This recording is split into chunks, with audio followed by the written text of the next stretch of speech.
Open eye, feel the waves cut through me, hypnotized by the sounds of breathing in. Hold tight, chemicals collide. hold tight, hold tight, hold tight. Dripping lights paint the skies, all because of you. Dripping lights paint the skies, only you can make me move. You can make me move. Can make me move. You can make me move. Can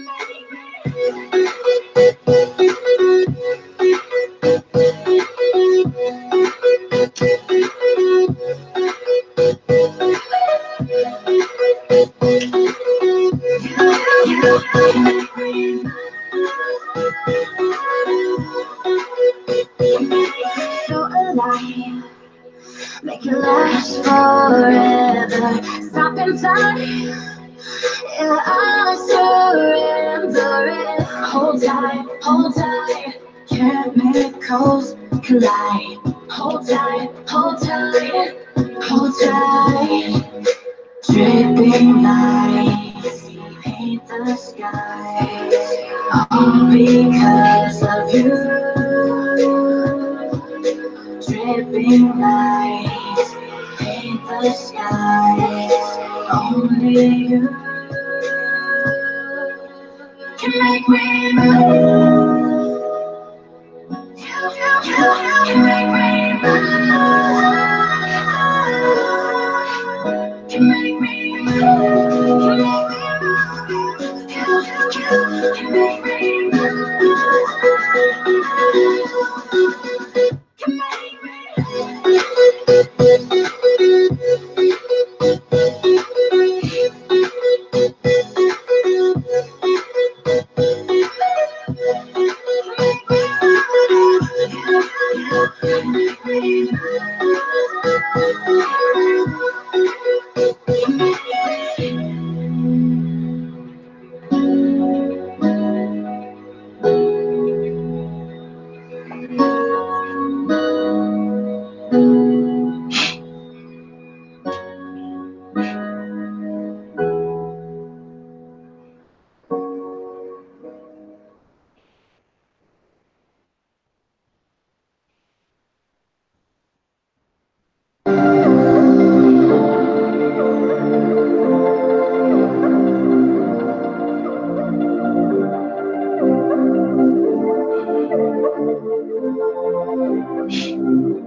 Yeah.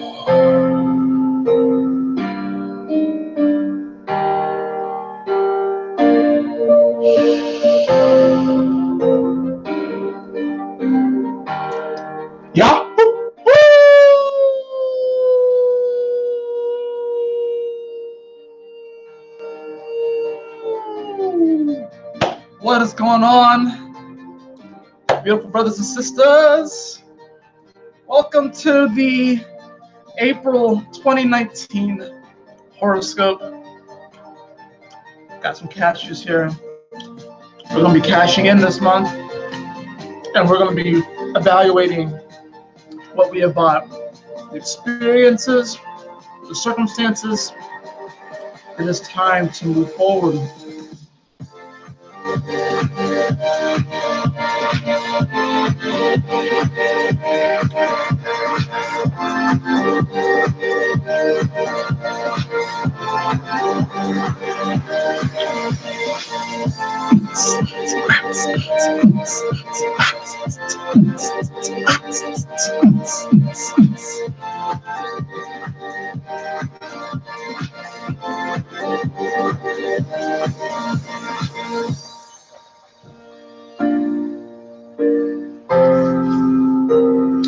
I know y'all didn't just come here to watch me dance, but I encourage you to dance with me. Definitely encourage you all to dance with me. So, I see we already have a dislike in the building. Shout out to the dislike. And yeah, we're gonna pop right into this. I hope with you all. I know I'm a little late. I put this at 8 o'clock. I've been I'm going through my lunar return, right? So the moon's actually sitting at 28 degrees Pisces, and that's where my natal moon is. Not only that, but my progressed moon is at 28 degrees of Pisces. So this is like a pretty pivotal moment for me right now. And it's happening at such a, well, it's perfect timing, honestly, going into this new moon, going into April. Definitely a very transformative time for me. I'm sure you can feel it as well. And of course, with all this Piscean energy, you know, we have Venus here, we have Mercury here, we have Neptune here. There's a lot of Pisces energy, but things are about to kind of start to shift into Aries, and they will throughout the course of this month. So we're going to kind of come out of the fog a little bit. We're going to kind of come out of the Alice in Wonderland a bit, but we're still very much so in Alice in Wonderland. And honestly, Alice in Wonderland doesn't really do it justice. It kind of helps to explain it, but it's kind of like Alice in Wonderland on LSD, which Alice in Wonderland is already an LSD trip. So to say that this is Alice in Wonderland on LSD is kind of like it's giving you a decent barometer on what the fuck is going on, which essentially nobody knows. Nobody knows. And this Jupiter retrograde that we are about to have is a blessing in disguise, because while you may not feel like you'll be able to move forward too much or expand, that does not mean that you can't at the same time. You know what I mean? So it's going to be like, doesn't mean that you won't have new experiences or go on certain adventures, but it's very powerful that Jupiter is stopping and then going retrograde at 24 degrees of Sagittarius, because it's right before it hits the galactic center point. So we are actually being given another opportunity right now with different situations, circumstances in our life, and people that we're dealing with. And we are really giving these opportunities another chance to evolve with us, because once Jupiter comes out of retrograde, comes out of shadow and starts to hit that galactic center point, that's when the new era officially begins. But we're kind of right now going into a bit of the precursor, the preamble, the preface of the story, you know. And yeah, guys, this is huge. This is massive right here. April's going to be a very powerful month, one that we will remember for a long time. And we will look back on these months, and you can already see how certain events are affecting people. And just go ahead and say shout out to Nipsey. I admittedly never listened to his music, And I'm going to be one of those people that goes and listens to his music because I can just see the impact that he's had on people. But not only that, but just what he stood for, making something of himself, and then going back to his community and doing his best to build that community up. That is so powerful and is such a testament to the deep love that he obviously had for himself and where he came from. And a lot of times what happens is that people will go out into the world, they'll get the success, and then when they come back home, a lot of times people may flaunt it and they may like wave it in people's faces, and then you'll get all like the chatter, you'll get all the, oh, he did this, she did this, oh, he made it, she made it, and now they're back here just kind of showing off. And just based off of what I've heard, just based off of what I feel, he wanted to be like, no, share in the abundance. And that is so powerful.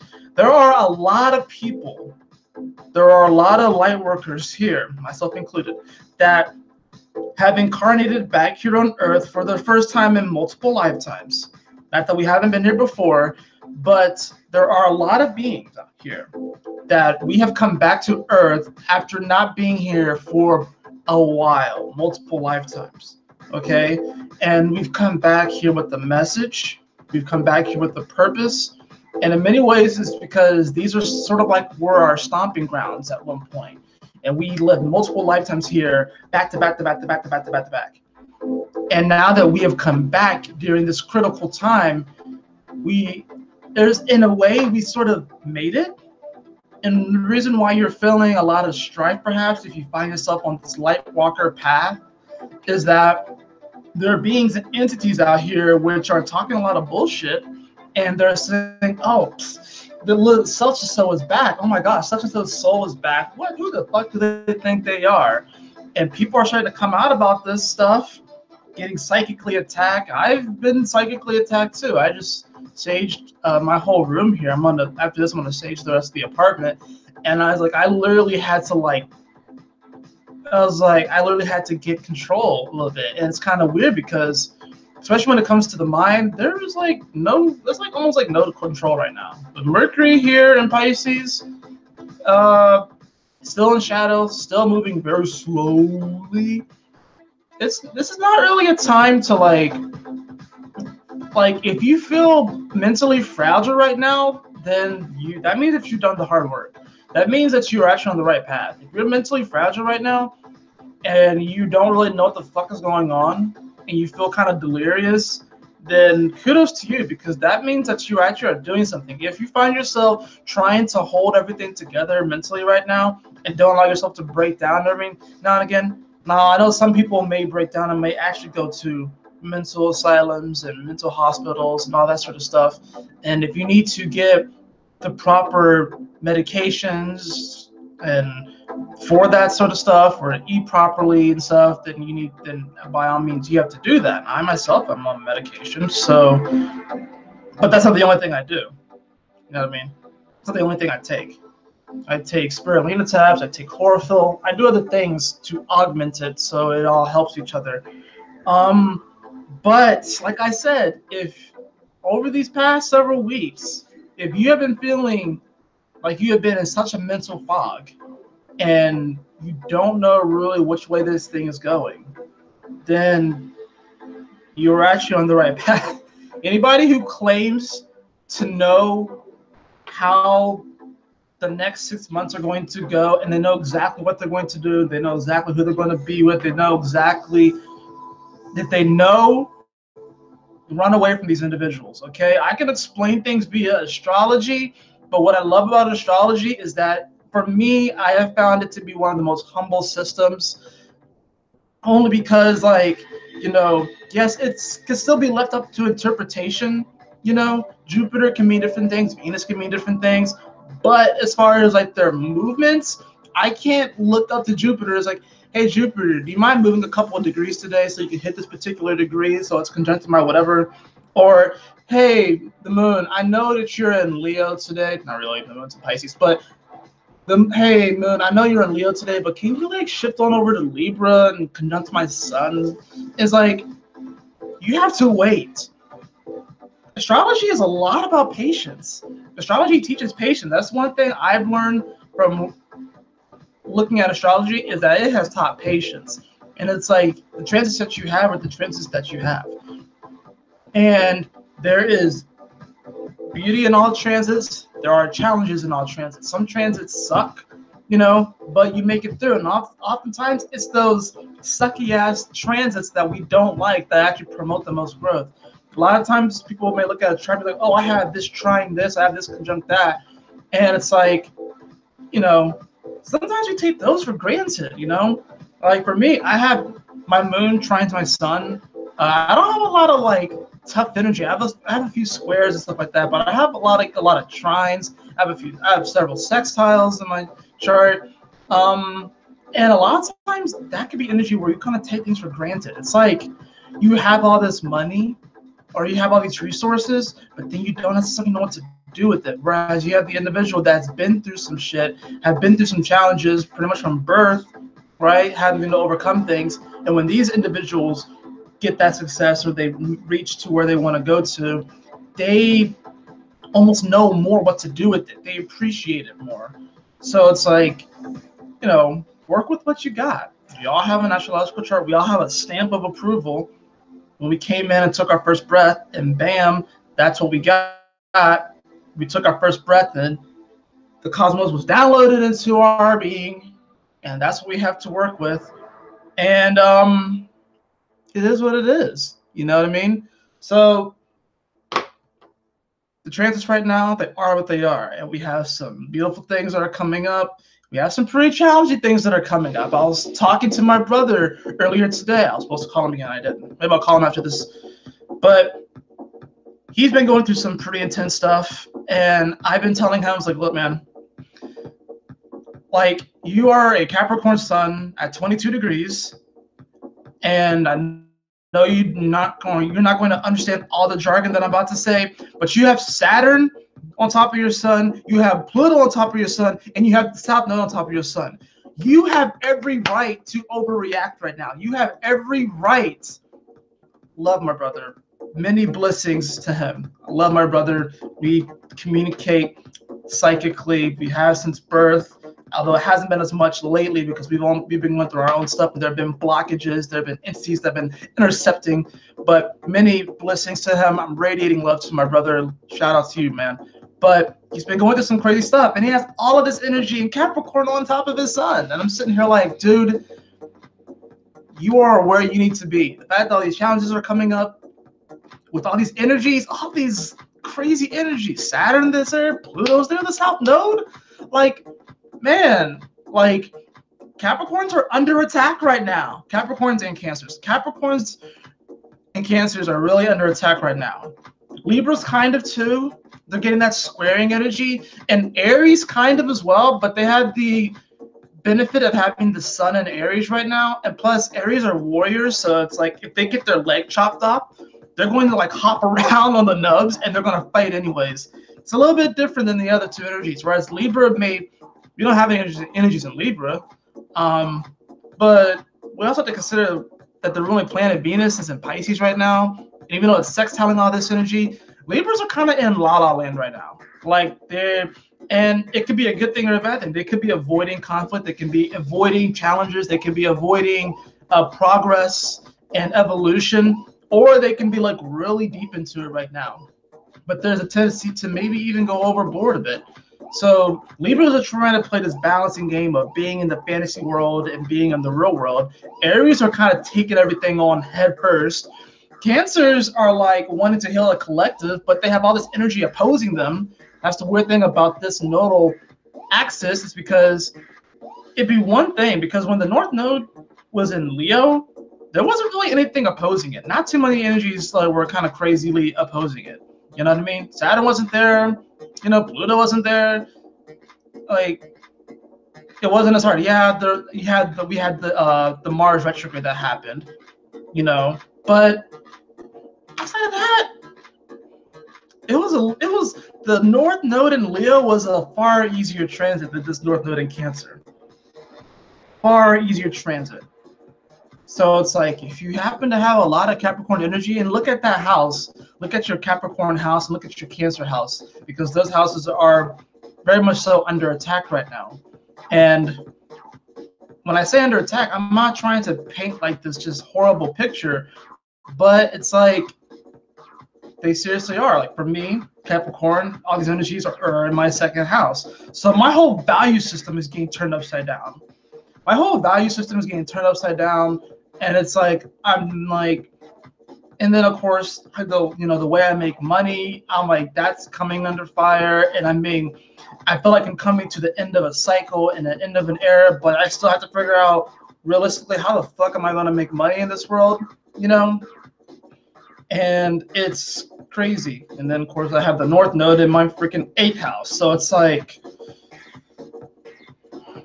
I'm getting a lot of like communication from like especially motherly figures that have passed on. Rest in paradise. Both of my grandmothers passed in the past 2 to 3 years, one after another. Last year it was my grandmother on my mom's side, and then the year previous was my grandmother on my father's side. So back-to-back years, motherly figures, a lot of wisdom there. Really wish I could have talked to them more while they were here, so I can kind of like get more and just kind of listen. Not even really pick apart the wisdom. That's the first thing that came to mind, but really just sit there and listen, because it's like there's so much wisdom there, and I felt like I could have been a great conduit and bridge of bringing that energy forward. And I have to think about it. See, my grandmother on my dad's side, she was a Scorpio. She was I'm pretty sure she was like on the Libra Scorpio cusp. She was a Scorpio, and then my grandmother on my mom's side was a Pisces. So then I have the Scorpio Sun, Pisces Moon aspect, you know. So look at where your cardinal houses are, and you'll start to see what's going on. Look at your Libra house. That's the house where you're being the most complacent right now. Your Libra house is where you're being the most complacent, because there's not really much, there's no energy right there. And then Venus is being in Pisces, just half in La La Land. So for me, that's my 11th house. So I'm like very complacent when it comes to going out into the world and making friends. Like, I mean, I do YouTube and stuff like that, but as far as like actually going out there, I'm very complacent about that. And then you want to look at your Aries house, and that's where you are really being called to like be a warrior, like in the truest, deepest sense of the matter. So for me, that's my 5th house. So I'm having to be a warrior when it comes to what I love and romance and all this sort of stuff. And it's been fucking crazy. It's been fucking crazy. And April is going to be a month where the new era really does begin.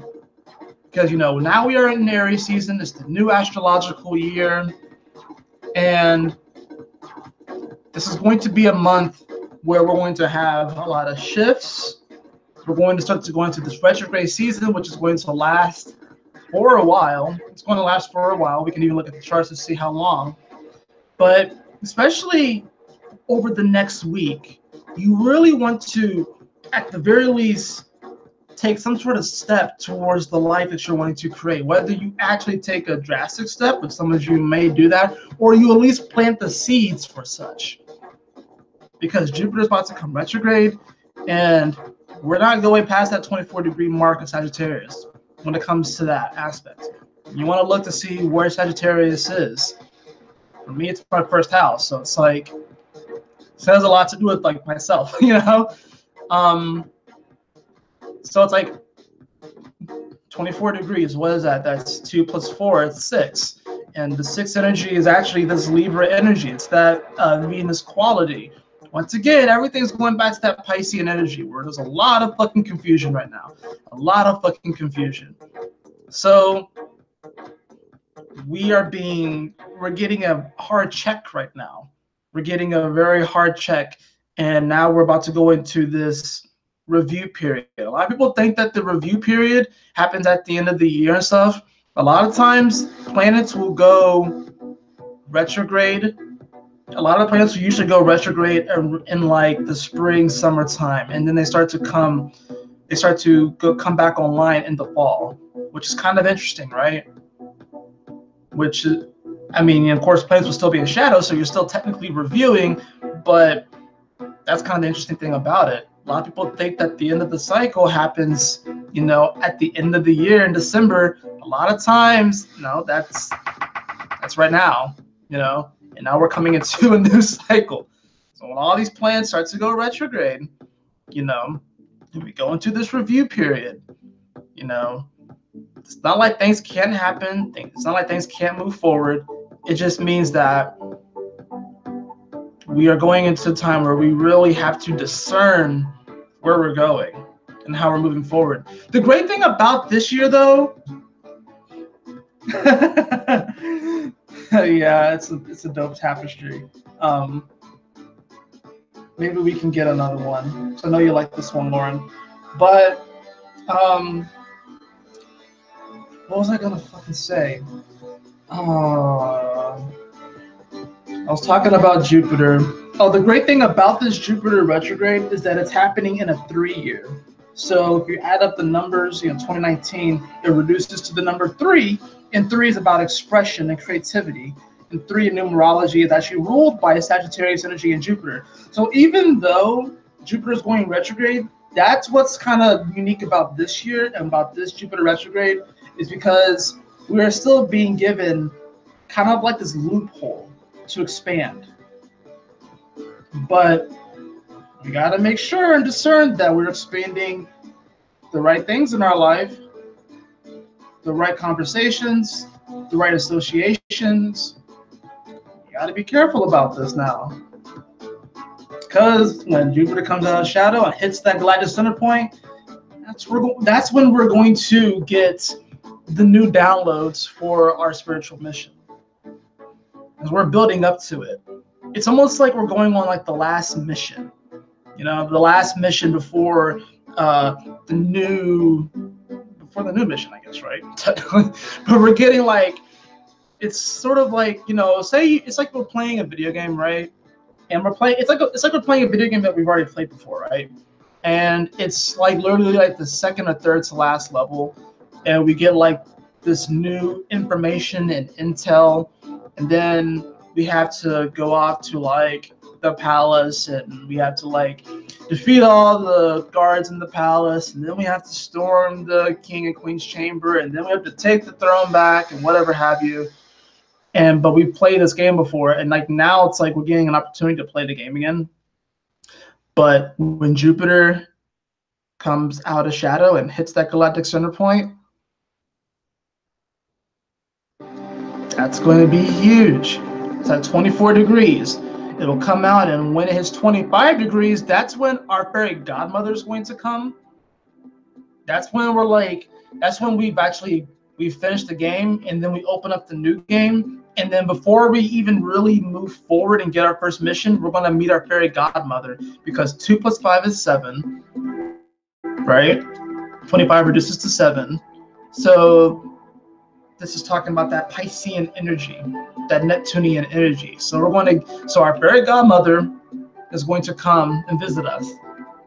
And then they're going to tell us, oh, well, you have a decision to make. Then it hits 26 degrees, which is when it'll be officially getting really close to the galactic center point. Now, I haven't talked much about the transits of April yet. I've been kind of bouncing all over the place, but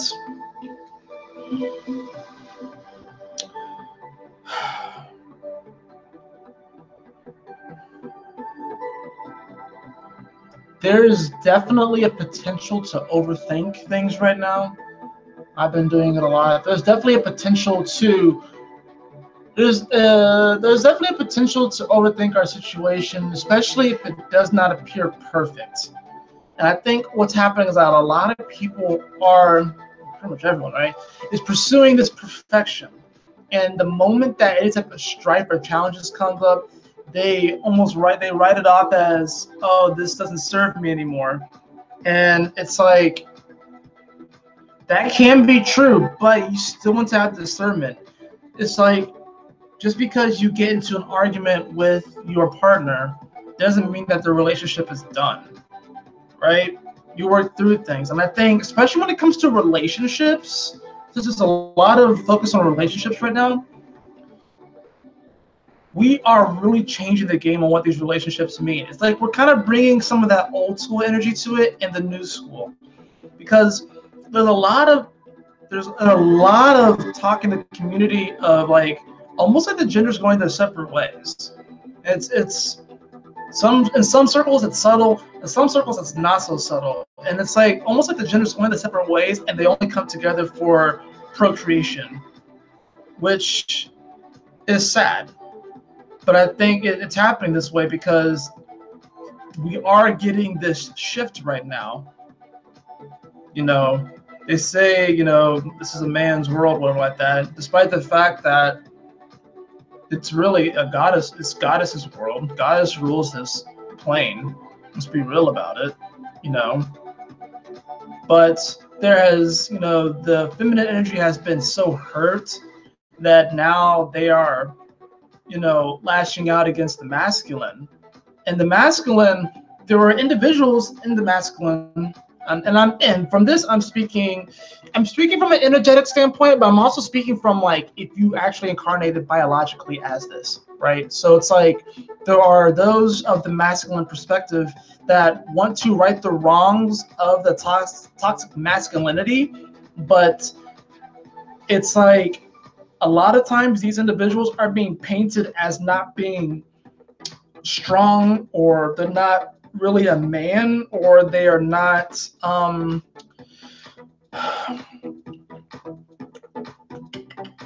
beta. I think that's one thing that's come up. I've seen that, and I'm like you can be a man, you can stand your ground, you know, but we have to bring in this level of compassion and empathy. And then with the feminine energy, there's a lot of resentment there. And that resentment can be a very, very nasty toxin to deal with. So it's like there's this weird energy with the genders where it's like they almost want to go their separate ways, but it's like, and like I said, they only come together to procreate. And it's kind of bizarre to watch. It really is. And like I'm just kind of speaking from the perspective of a male that's like, at least on the surface, I'm not really a manly man, to be honest. I mean, I've exercised pretty much my whole life and whatever like that, off and on, but I'm a very artsy kind of guy. I really am. So it's like sometimes I feel a little bit disillusioned by the whole like, oh, we gotta be a man, puff out your chest, and there are moments for that when I have to tap into that energy.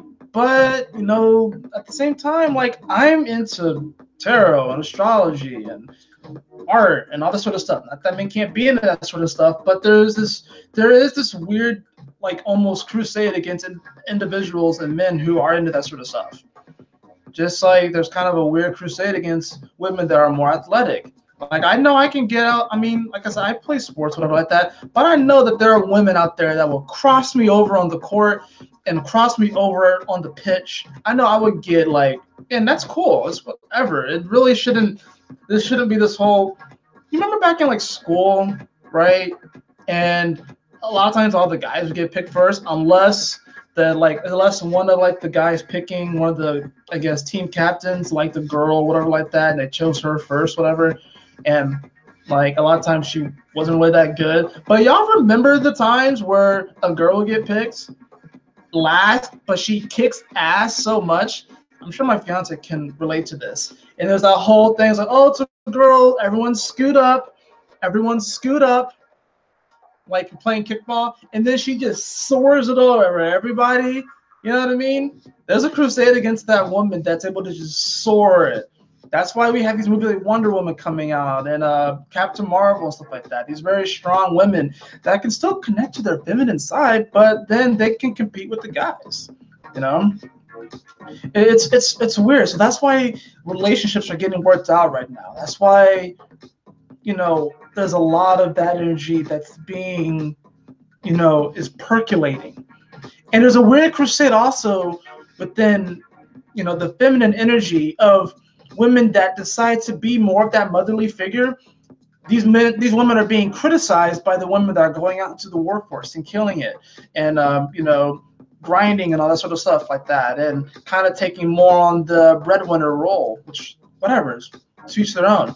But the women that actually, who are kind of new age light workers and decide to still take on that motherly role, there's a crusade against them as well. Because it's like, there are other women like, oh, why aren't you a go-getter? Why don't you go out there? Why is it that your man or your partner's the one working? You're staying at home with the kids. Because we need mothers. We need mothers. Oh my goodness, guys. The North Node is in Cancer. Are you fucking kidding me? We need mothers. Okay? Not everyone's supposed to go out into the field, into the world, and be, you know, put on the suit and tie and go to all those lame ass fucking meetings and bullshit. Okay?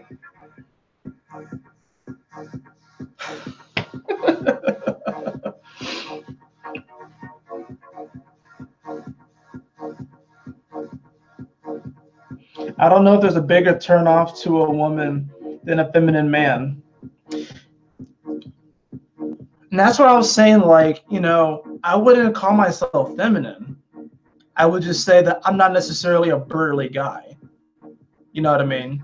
I have my moments, like I said, but I'm not necessarily, you know, the whole, like, I'm thinking like Guido type, you know?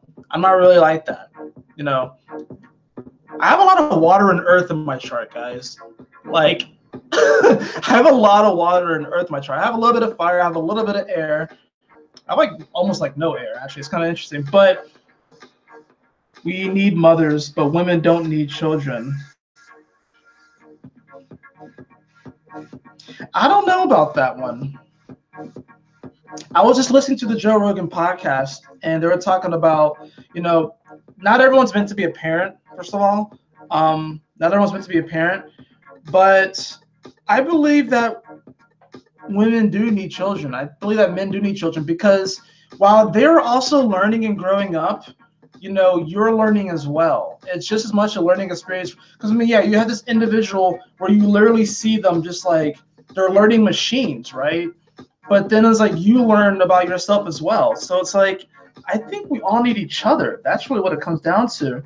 But there are individuals out there that, you know, they don't necessarily feel that way, you know? And like I said, not everyone's meant to be a parent. Women can give their nurturing love to other things like dogs. That's true. Yeah, you can do that. Our cat, me and my cat had a very great moment earlier today where I kind of had to put my foot down. It was really funny. But it's like, and I want kids, but I'm honestly okay with just having pets right now. Hopefully we'll get a dog soon. But it's like, my cat, he's mostly an indoor cat, but I'm like, he's an animal. He should be outside sometimes, right? So like, I don't let him outside that often.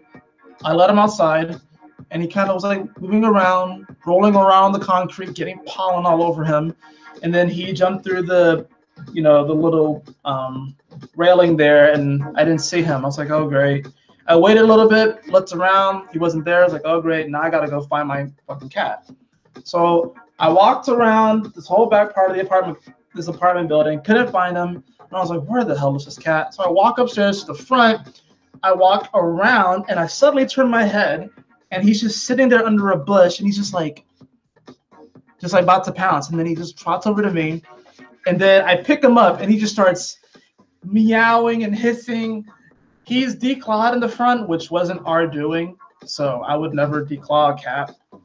But so I was just holding him by his back feet, which are clawed, and I was just kind of holding him like this, and he's like, like literally just complaining like a little kid. And he is a Leo, by the way. His name's Leo, and he is a Leo. Just complaining. Could have bit me at any time. Finally got inside. He was hissing at me. Then I was like, I have to wipe this pollen off you, buddy. So I grabbed the cloth, I wiped him off. He was still pissed, and then I gave him treats. The moment that I came over here after wiping him off and I shook the treat thing, he went from hissing to me to just like, right? And sometimes you have to do that with your pets or your children. I don't have kids, so I wouldn't know. But sometimes you have to do that sort of thing. You have to let them kind of cry it out, let them be pissed. Don't really know where the whole cat story fits into this. I just thought I would talk about it because I thought it was a funny moment in my day. But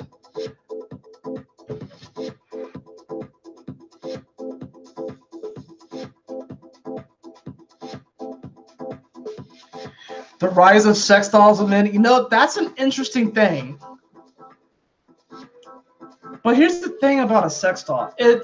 They may be able to simulate, the texture and touch and feel of the whole experience. But there is something else when it comes to sex that men who go down that route with the sex dolls, they're not going to get. They're not going to get it. Because sex is the Scorpio energy, right? So what they're going to be going for is the entirely pleasure side of sex, which in many ways is Taurus, that the Taurus can't feel deeper, but in many ways it's Taurus, right? But with the Scorpio energy, like it's deeper. It's like your souls are coming together. And men actually do need that. It's not just about the touch and the pleasure. They actually do need to feel like they can create. If men who just go that route and just come into sex dolls and they actually can't create life anymore, that's going to be a fucking issue. And that's going to come up, and it's going to be a huge psychological issue with men that go that route. Yeah, it's a fucking doll. Like it's not going to give you that a deeper spiritual emotional connection, And we can look even in nature. There are certain groups of animals that are all female, but they're able to still reproduce. So if hypothetically, and I guess there's a timeline where this has happened, men and women have split off. The only difference is that the women's society, they're still able to reproduce. And the men almost have to it's different. It would definitely be different. But they are pushing this agenda of separating the genders. They are pushing it, and it's kind of like trying to split a coin down the middle. And by the middle, I mean I'm gonna try a coin right here to show you. Or it's like splitting a piece of paper down the middle. So it's like trying to split the sticky note this way, not this way, not this way, but this way. That's what they're trying to do right now. And it's fucking with a lot of people. It is royally fucking with a lot of people because they don't know what the fuck to do. And there's others. Men don't like being told they're expendable. That's true. That is true. But then again, I feel like even in this hypothetical situation of the gender separating, and then you have your women's societies and your men's societies, I believe that there is going to be also within women this need for the seed that the men provides and the energy that comes along with that. So even though I do feel like women, if in a society where you have all women in one part and all men in another part like that, and while I do think that the women's society would thrive more than the men, I still do feel like there's going to be a missing link there. I did not mean that to come out that way, but there is going to be a missing link there.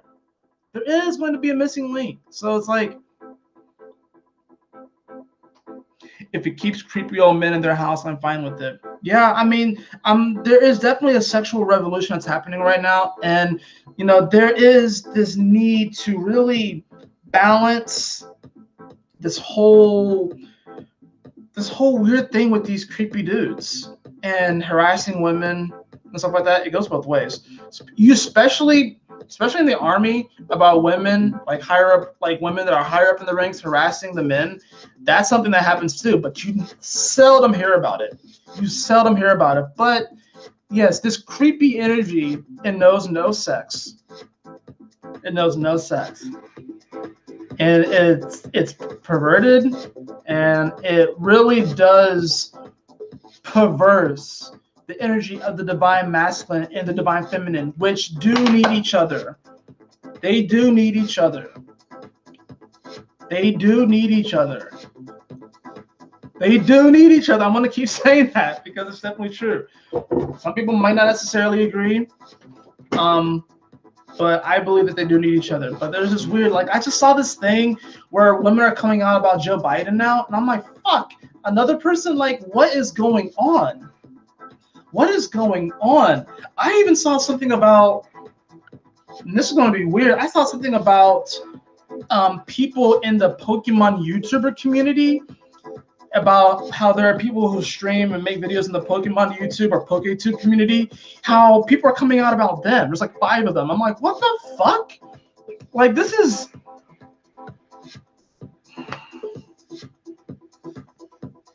Why do you think we had a full moon at 0 degrees Libra and we're getting another full moon at 29 degrees of Libra? Why do you think we're getting that? You know?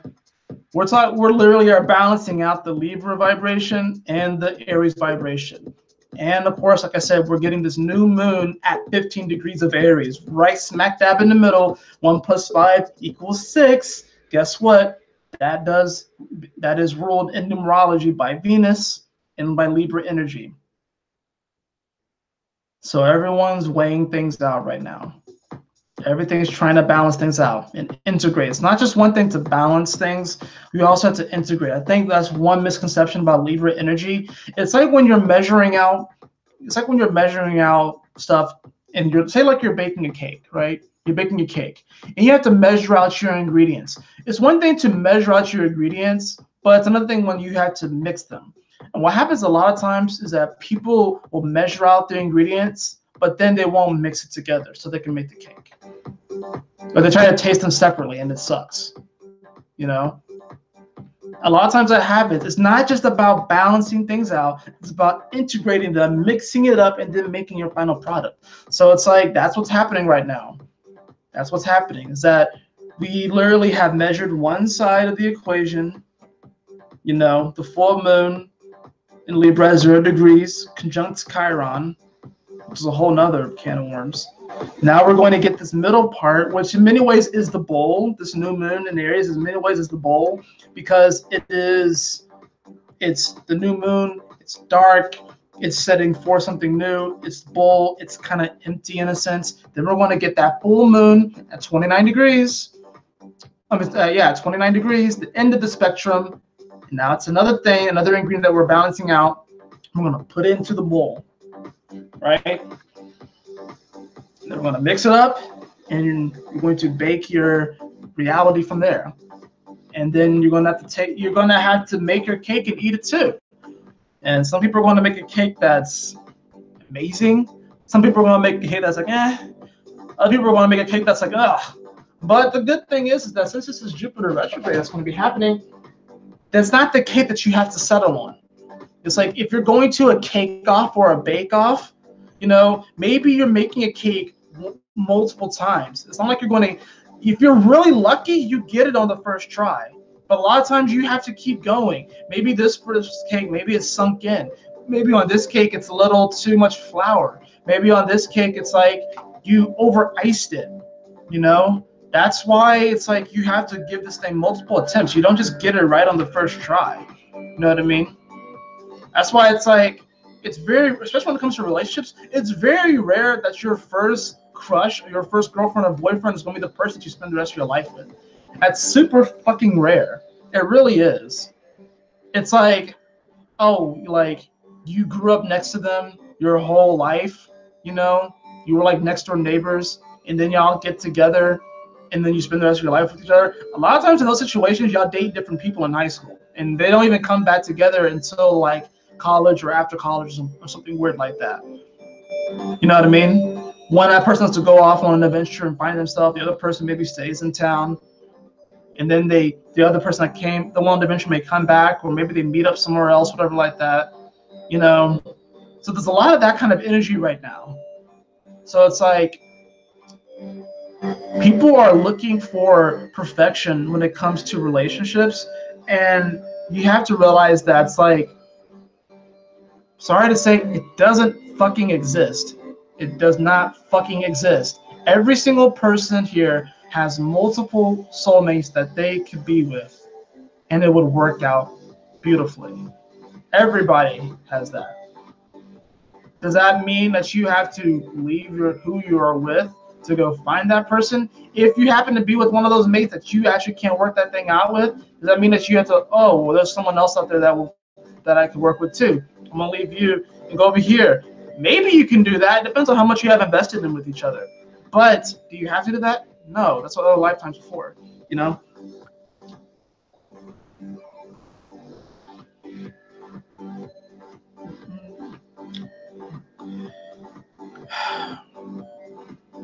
I don't know how we got on the topic of relationships and all this sort of stuff. I haven't even really talked about these transits besides Jupiter going retrograde. I mean, I can just go through and just tell you kind of what's going to be happening, and then I'll show you in the chart. So Jupiter is going to be going retrograde at 24 degrees at Sagittarius. This is going to be happening on April 10th. We have Mercury, which is going to be coming out of shadow and going into the Aries a week later on the 17th. On 420 Blazed It, we have two shifts. We have the Sun coming into Taurus, and we have Venus coming into Aries, which is kind of funny, right? Because it's like Sun coming into Taurus. I'm thinking like, you know, it really is like people are going to be lighting up like crazy this 420. People are going to be lighting up,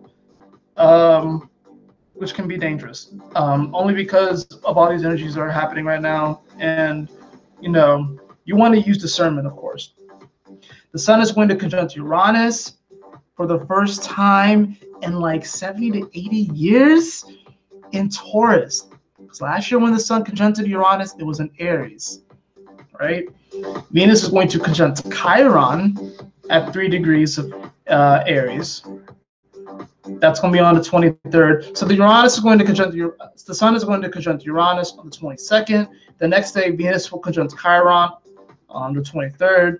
Pluto will go retrograde on the 24th, and Saturn will go retrograde on the 29th.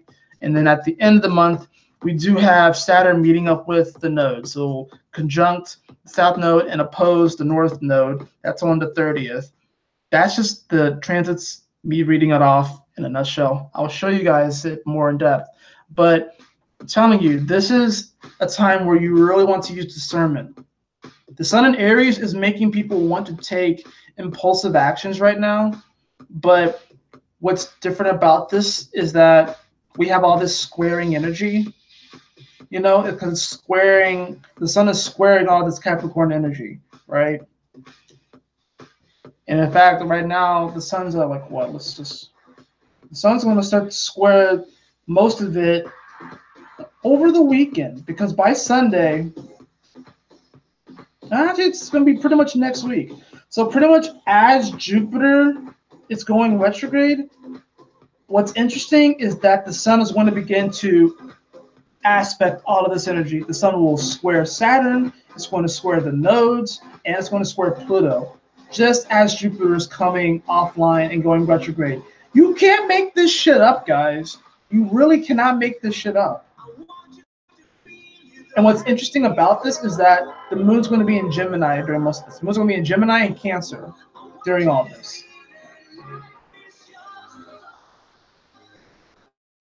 Yeah.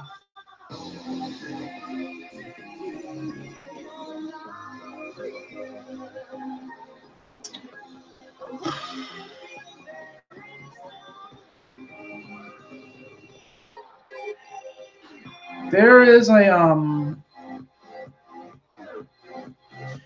is definitely a call that we are all answering right now, and it really, I'm almost seeing it as like this new era that we're about to pop into.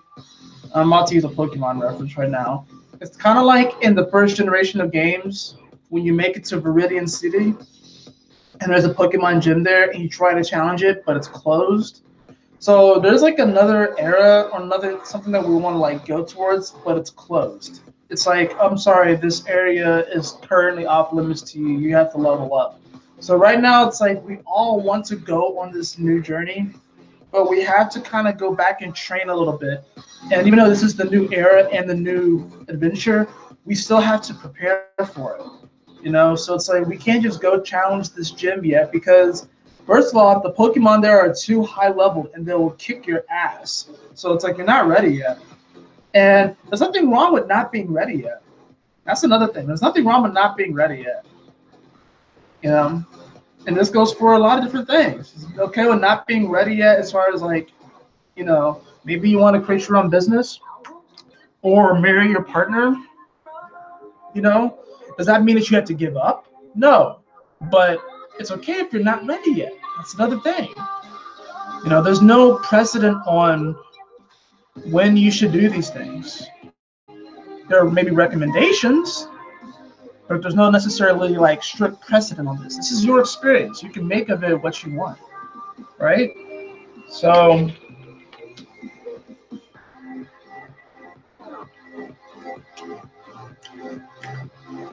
I do agree, Aang. If the sex dolls keep creepy men in their house, I'm okay with it too. You know, I'm definitely okay with it if it keeps creepy people away, because we don't need that creepy energy. You know, and I think this stuff has always been prevalent when it comes to that. Kind of going back to that whole talk about the genders. But the thing right now is that we're seeing so much of it come up right now because it's almost like, oh, we've been found out, and now they want to just do more of it. You know, and a lot of times that's what happens. It's like it's a flickering flame. Let's be real. This whole toxic masculine rule of this planet is a flickering flame right now. It's a flickering flame. It's going out. And yes, it kind of feels like it's been flickering for a while, but it is going out. Not the blaze that it once was. And we all can clearly see that.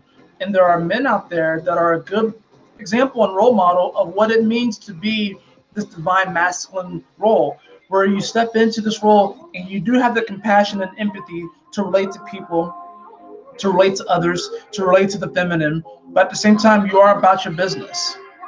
But there's a level of respect for the feminine energy as well.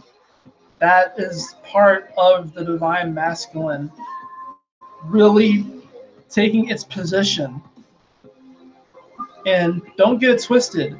A lot of the flickering flame, a lot of what's putting out this fire, the toxic masculinity, is actually individuals of the divine masculine that are throwing zephyrs of wind at it, that are throwing buckets of water at this flame. It's the divine masculine that's putting it out. That's doing most of the work anyways, in my opinion. You know, everyone has their own opinions. Damn, I should have grabbed a thing of water. These cashews are kind of drying me out.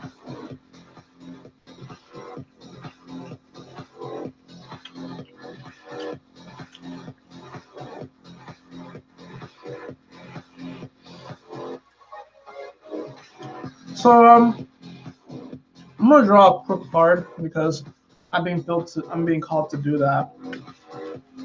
Just because I noticed that there was a little bit of weird energy in the chat, and you know, it is what it is. You know, there are always going to be challenges. There's always going to be people that don't necessarily get your message, and that's okay. The card that I had. Oh, so let's see if I can grab it. Wow, it's kind of funny actually. The card I got was chocolate. Nourish your body and soul.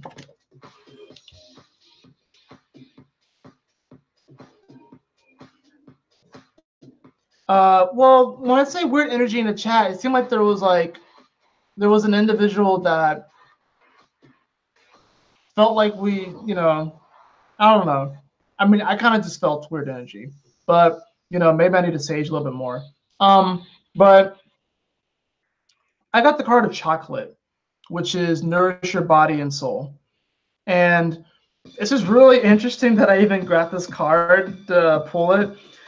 And I think when it comes to nourishing our body and soul, everyone kind of has their different way. And, you know, chocolate is definitely, especially the way that it's shown here, it does kind of carry with it. It's the sexual energy, right? I would say so. It definitely has like this sort of sexual energy that's coming out, and it's I'm gonna draw another card just to kind of give a little bit of clarity on it because I think it's wow. We have gold, attract abundance. I'm literally seeing like a golden. I'm seeing like a chocolate egg that's being like wrapped in gold. Um, yes, Lauren, there are retracted messages. That's what I was talking about. There are a lot of retracted messages. So I don't know what's really going on with that, but you know, it is what it is. But you know, right now there may be this desire to throw ourselves into a pool of chocolate. Now I'm being like very metaphorical right now, so just bear with me. There may be this desire to throw ourselves into this pool of chocolate because we think that that's what we want, right? And it could be cool for a while, but then you get out, you have chocolate everywhere. The chocolate in your ears, you have chocolate under your nails and in those weird parts of your body and stuff. So it's like all of us are kind of being like fooled right now. It's diving into this pool of chocolate because we think that's what we want. We think that's what turns us on, and then we actually get in there, and maybe it's not as cool as we thought it was going to be. You know, the gold is talking about, you know, attracting abundance. This is about, like I said, having the discernment of what we dive into. Having the discernment, because if you dive into something and it does give you that abundance and it does reflect that golden vibration that we all carry, it's in our hearts, then you can relax in that pool of chocolate all day. But, you know, this is a weird ass fucking metaphor. But we have to really be discerning about what it is that nourishes our body and soul. And we also have to learn about, like, you know, there are certain things that when I think of nourish, I'm thinking of something that enhances our vibration. You know, like preferably I would rather eat dark chocolate just because I know it's better for you. Or like, you know, like the higher percentage of cacao. And other people don't like that because it doesn't have the sweetness and the sugar, but at the same time, that sweetness and sugar may give you a quick high, but is it actually nourishing you? That's another thing. There's a lot of things coming up about food right now too, interesting enough, and about actually like finding the right food and energy to put into our body. So it's like, you know, be discerning about what you put in your body. Be discerning about what you take in and eat, not just physically, but mentally and emotionally. We don't just consume by taking something and eating it. We consume media. You know, we consume media. We consume, you know, these like thought patterns, emotions, our environment. Be careful about what you consume. Be discerning about that. Make sure that what you are consuming does allow you to attract abundance. You know, attract magnetism. If you eat something that is highly magnetic to a situation that you're wanting to experience, then you have a more of a likelihood of actually bringing it into your life, right? Which seems simple, right? It sounds so simple. If you eat a bunch of fruit and a bunch of vegetables, then you probably will feel better. You know what I mean? That's something I have to work on. If you drink a lot of alcohol, then you're probably going to attract complacency and, you know, stuff like that. Complacency, you know, obviously the drinking behavior, just the, you know, just different things. So I do want to hop into the charts. I do want to hop into the charts. Let's do that. The music stopped, and I don't want the music to stop. So I'm going to find some more music and put that on.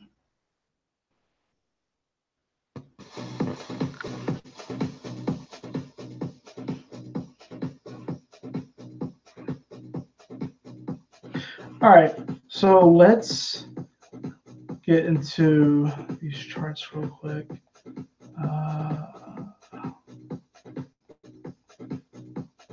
Okay.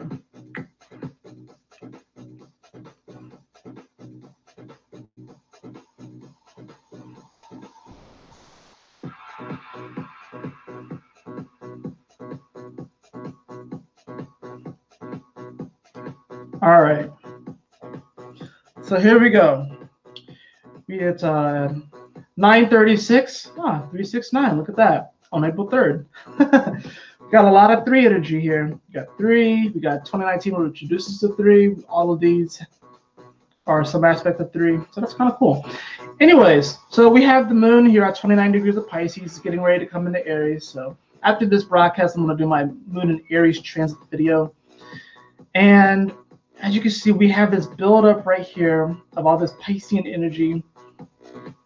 You have Venus here, which is going to be coming out of the first decan of Pisces very soon, which is going to be very interesting.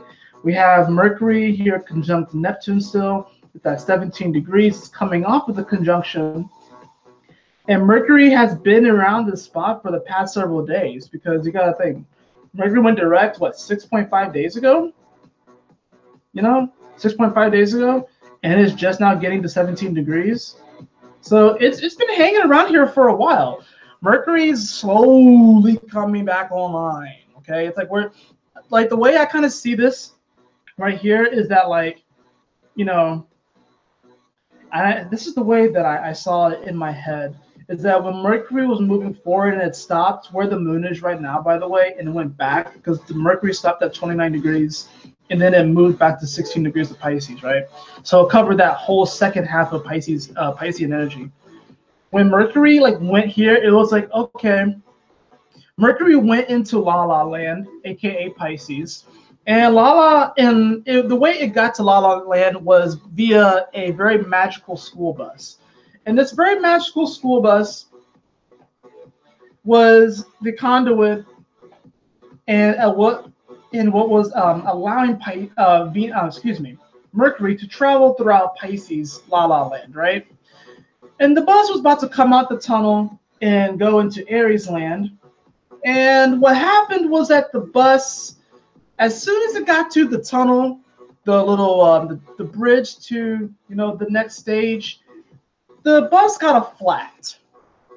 The bus got a flat, and it could not make it through the tunnel. So that means that mentally we got stuck in La La Land. And the bus driver is like, oh fuck, I need to fix this. And everyone's like, how long is this gonna take? It's gonna take a while. It's gonna take a while. And everyone's moaning and groaning and stuff like that. And now mentally we are stuck in La La Land, right? We were stuck in La La Land. We had to go back. We had to find a mechanic. And in order to find the mechanic, we had to do something for the mechanic because the mechanic was like, well, I can help you fix your bus, but before I help you fix your bus, you had to help me with something. So we had to help them with something. And now the mechanic's like, okay, thank you. I appreciate you helping me out. Now let's get back over to the bus so we can fix your magical bus so we can actually get you guys out of La La Land and back into the real world, right? So that's where we are mentally. The mechanic is finally being like, okay, thank you. Let's move forward. As soon as Mercury hits 18 degrees, which will be very soon, actually. Let's see.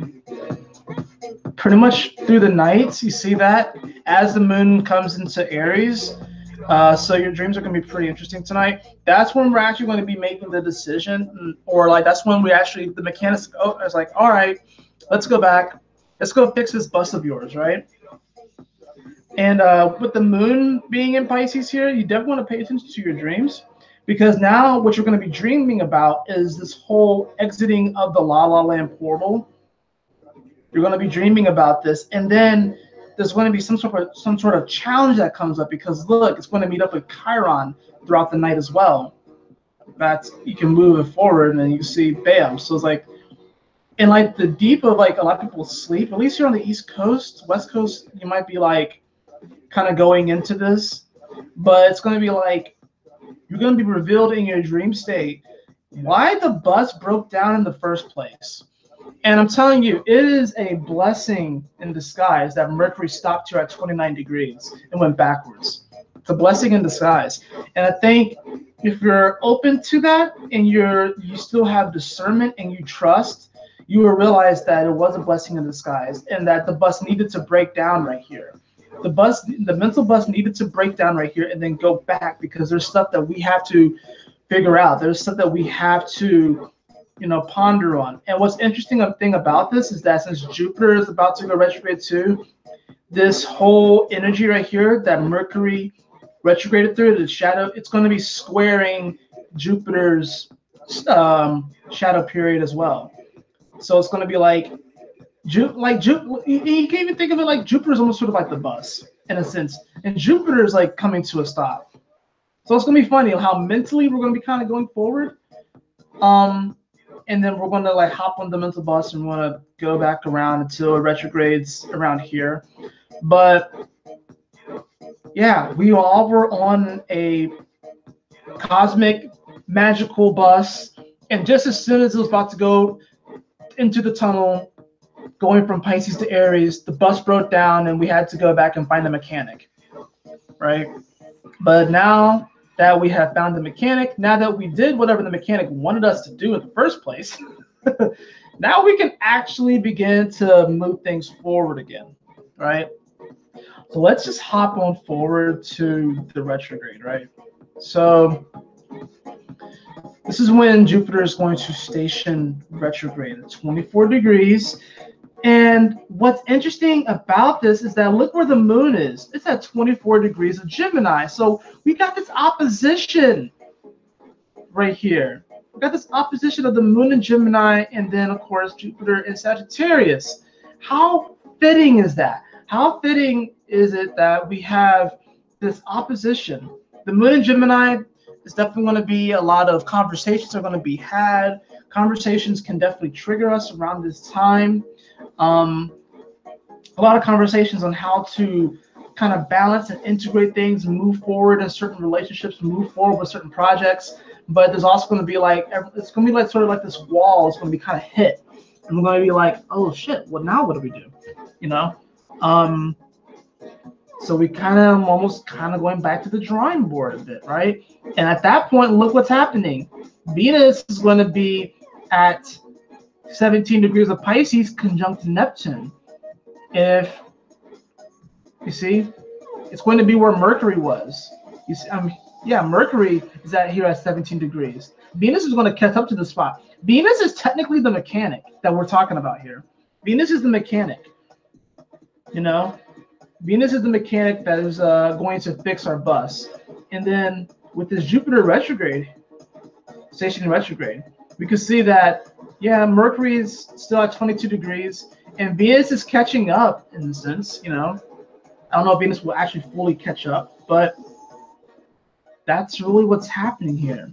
So it's like we got the mechanic, we're moving forward, but now that Jupiter's going retrograde, we're kind of remembering emotionally that, why our bus broke down in the first place, and how to prevent this from happening in the future. Although I'm sure Mercury will retrograde at this degree someday again. I don't know when. I have to calculate it and figure it out.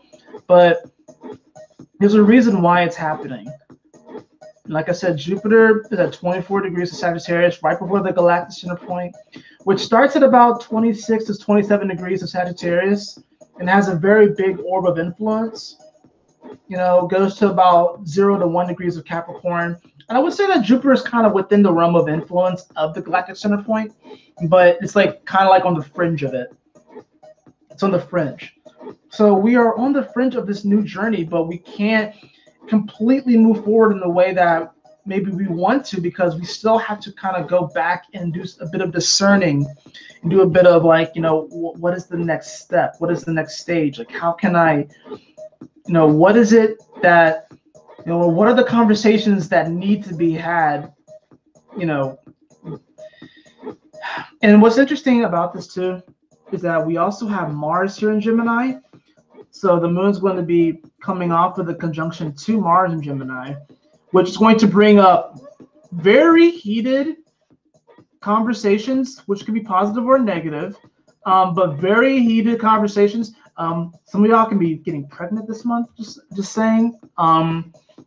Because with the moon coming on top of Mars, this can definitely be talking about heated, romantic, interactions that can lead to babies, to birthdays. It definitely can happen. So be on the lookout for that. Those of you who are trying to get pregnant, I want to take advantage of this moment because it definitely can happen.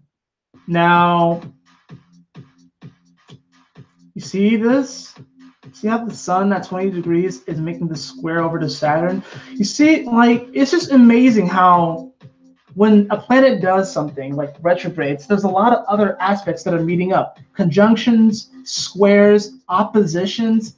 It's really insane. It's really amazing, actually. There's no coincidence. There's no coincidences in astrology. Now we can see. Now on the 17th, so a week later, my computer can actually adjust because it's been slow lately. I don't know why my computer's been slow lately. Maybe it's time for me to get a new computer. Even though I keep clicking this thing and it won't do what I want it to do. There we go. All right. Now you can see that Mercury is shifting into Aries. We are finally out of the cave, out of the portal. We are finally, in many ways, out of La La Land, because now that we have left in Pisces is Venus, which is at 25 degrees, which ironically will be making an opposition to the moon in Virgo, which is not really ironic, actually. The moon actually will be opposing. What's interesting about this is that this is going to kind of rehash in many ways the full moon that happened at 0 degrees of Aries, because the moon, as you move this throughout the day, it's going to quincunx over to the sun, which is funny. It's going to quincunx the sun, but then we're going to get this reminder of the full moon. Like our mind is going to catch up to it, because this is where the full moon at 0 degrees of Libra happened. But guess who's here this time? Oh, Mercury's here now. Mercury is there. So we're getting this reminder of that energy. You know. And then move this forward day, move forward another day. We get that, bam, the second full moon. Second full moon. 29, 29. We have over here, Venus is still in Pisces, but it's getting ever so close.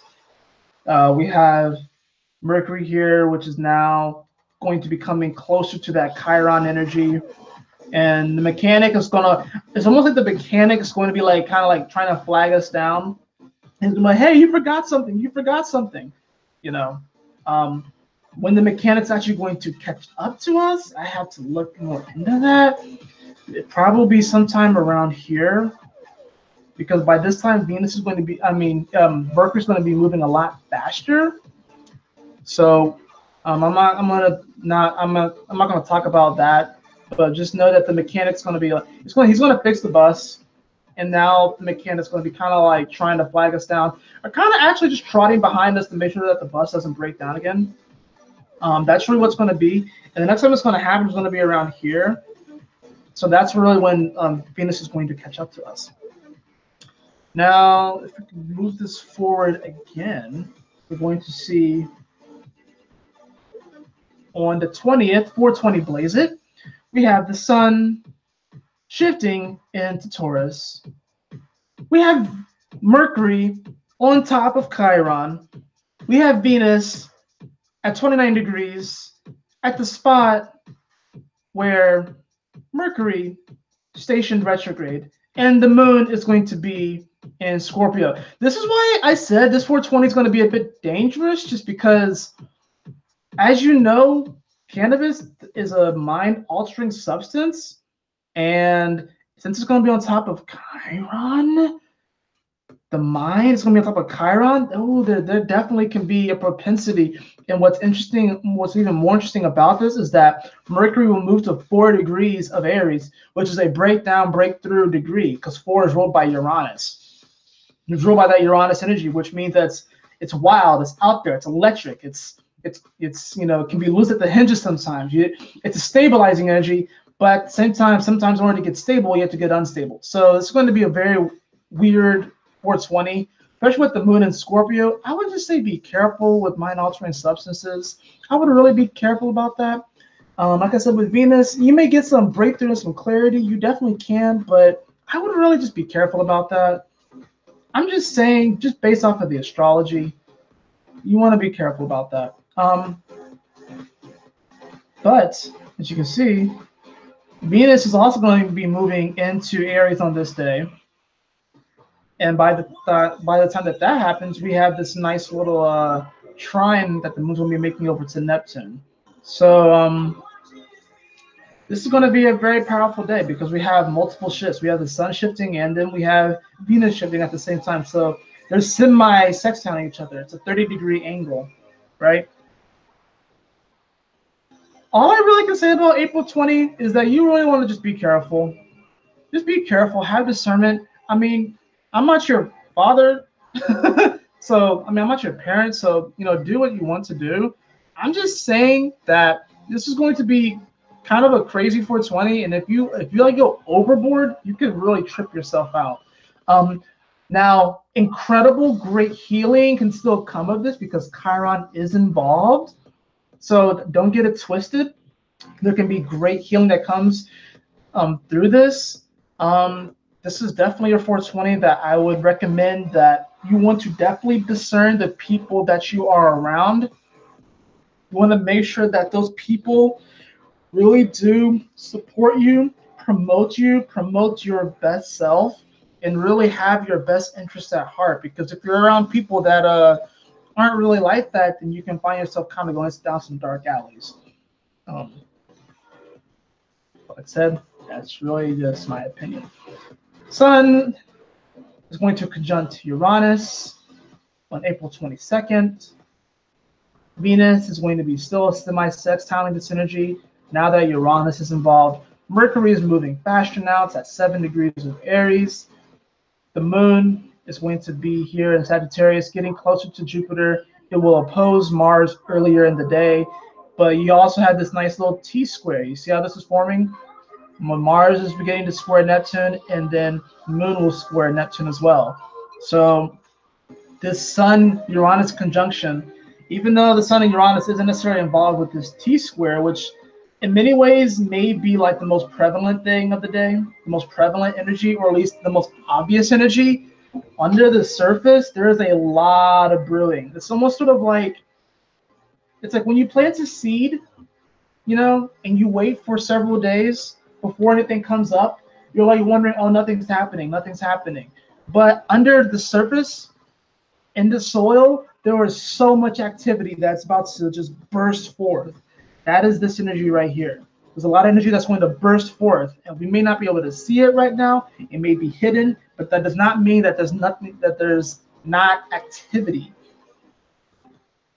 On the next day, we're going to get, on the next day, we're going to get Venus conjuncting Chiron at 3 degrees. The moon is going to be on the galactic center point. The Mars-Neptune square, it's getting closer and closer and closer together. And this is, in many ways, like I said, it's like things are brewing underneath the surface. There's a potential right now, especially with Venus being in Aries. Venus traditionally doesn't like to be in Aries. It'd rather be in Libra. Venus in Aries is definitely about her business. She has a no bullshit attitude while she's in Aries. So, and with this conjuncting with Chiron, I'm not gonna say that there's gonna be no compassion, but if you really look at it, we don't have a lot of water energy. Well, all we have is Neptune at this point. We have Neptune in Pisces, which is still kind of crazy in La La Land. We don't have any Scorpio energy. We have the North Node in Cancer, sure, but look what it's opposing. So this Venus conjunct Chiron is going to be like, Venus is going to like, if you fall down and get a boo-boo on this day, or you complain about the boo-boos that you have, and you kind of complain about it, and this is sort of like a throw some dirt on it or throw a bandage on it and keep moving forward energy. Because this Venus conjunct Chiron in Aries is really like okay, I understand that you have this wound, but if you keep complaining like this, we're going to leave you behind. It's like you can be climbing a mountain, right? And you could hurt yourself, but this is a moment where it's like, well, you got to either put up or shut up. Venus is about her business in Chiron. Venus is not, Venus is about her business. Yeah, conjuncting Chiron in Aries. This is like, it's not that there's going to be no compassion, but it's going to feel like there's pretty much next to no compassion. So it's like, if you're complaining about your situation, if you're whining, if you're moaning, if you have a boo-boo, I'm sorry, boo-boo. You got to move forward. You got to pick yourself up. You got to have some strength. You got to find some courage or some bravery and move forward, because like, no one's going to come back for your ass. I'm sorry. Like, Mercury is moving forward. Mars is leading the charge. This is a time of like, you really have to just, you kind of have to just suck it up. And I hate to say that because some people don't want to necessarily hear that. And I'm trying to say this with the most compassion and empathy possible. But if you're looking for comfort, if you're looking for a coddling energy around this time, I'm sorry, you're not going to find it. You're not going to get it. And if you do find it, be careful and discerning, because they can, and excuse my language because some people don't like this word, they may retard your growth. If you're looking for a coddling like energy around this time, this Venus conjunct Chiron in Aries, and if you're looking for someone to kind of like affirm, your whining and your complaining, then that might actually retard your growth around this time. I'm sorry. This is like, Venus is like seriously like, it's like Venus in Aries is a warrior, like a serious warrior. Like, and she kicks ass on the battlefield. She takes no prisoners. She takes no names. She's all about it. But great healing can come from this too. That's the interesting thing. Sometimes the greatest healing comes from, pushing through, taking action, not just necessarily sitting around and not doing anything. A lot of times, especially, I feel the need to bring this up, but individuals that are, I think about my brother because his name just came up, but individuals that are dealing with, physical ailments or diseases, a lot of times individuals who kind of sit around and do nothing or are complacent. Now, I know based off of people's situation, you may not be able to be as active as you can, but if you can do something about it, do something about it. Because sometimes there are people who get this diagnosis and they allow it to just tear them apart. And they can actually do something about it. They can remain active. They can still, for some people, it does actually give them new life. To know that their life could be in jeopardy, it actually can give them new life.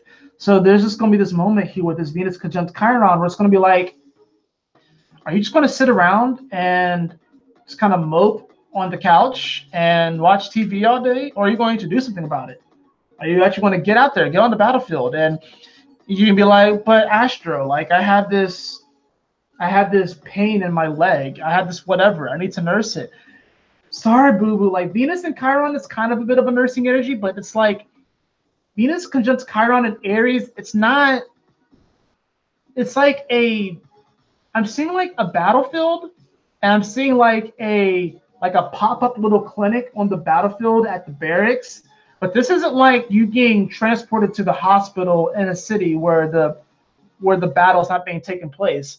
This is you getting bandaged up at a little makeshift hut nursing place on the barracks, and then being told to get back out there. That's what this energy is.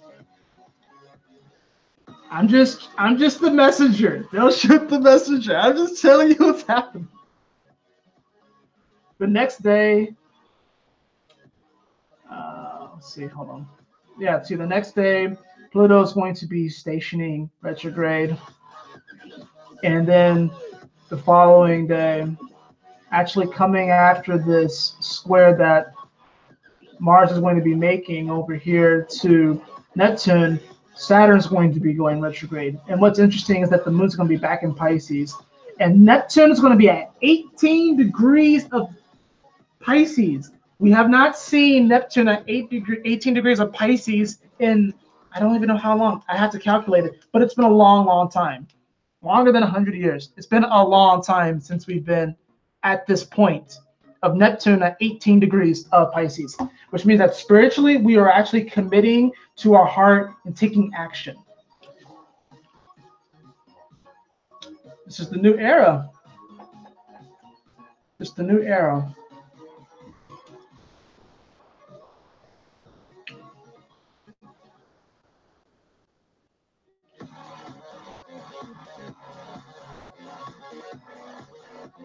And let's see if we're actually back now. Make sure. Okay, we are. Cool. Let's pop into the chat to see what's going on.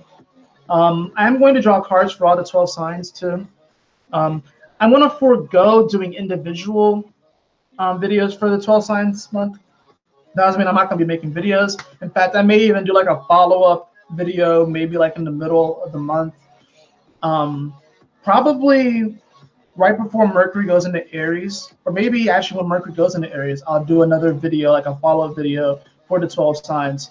But I'm going to forego the individual videos for the different signs. Because I have other videos I want to make.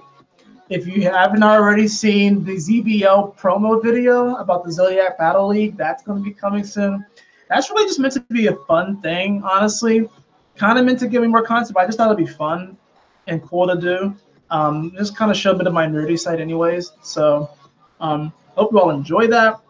You know, some of my content's going to be more serious and stuff like that. Some of my content's meant to be a little bit more fun and laxed. So, and that's what I want to do. I want this to not just be like somewhere where you come to and, you know, I give you the information and, you know, what I'm channeling and stuff, and I'm the messenger, and we talk more about these transits in more detail, and we can be serious about it but still have fun. But I also want to have kind of more fun content as well on the channel.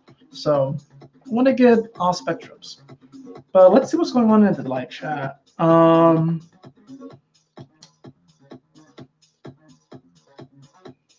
What's up, Thomas Grant? Welcome.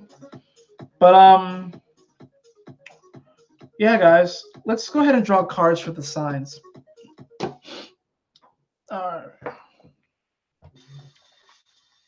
I'm actually going to be using a new deck for this. Actually, hold on. You know, I'm going to save that for the Aries new moon. I'm going to use my color cards instead.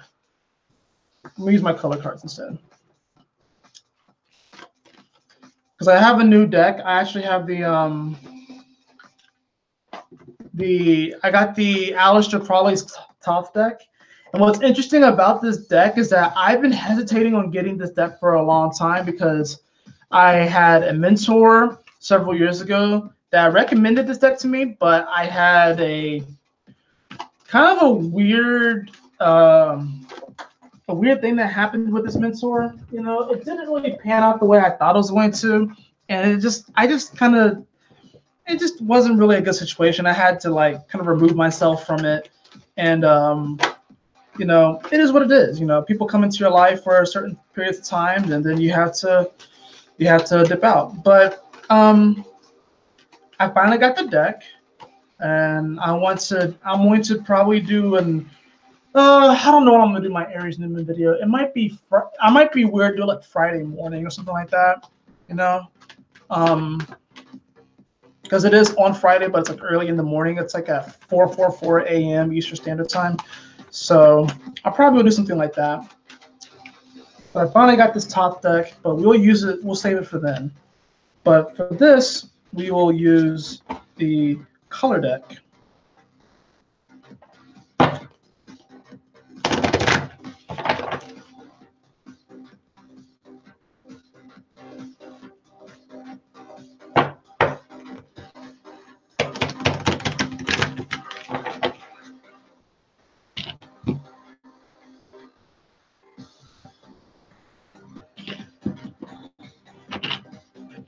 Yeah, that's why I hesitated on buying this deck, because like the fact that he recommended it, and I got it just because like I don't think it's a deck that I'll even use that much. I don't know. I think I had to wait until a certain time to get this deck, you know?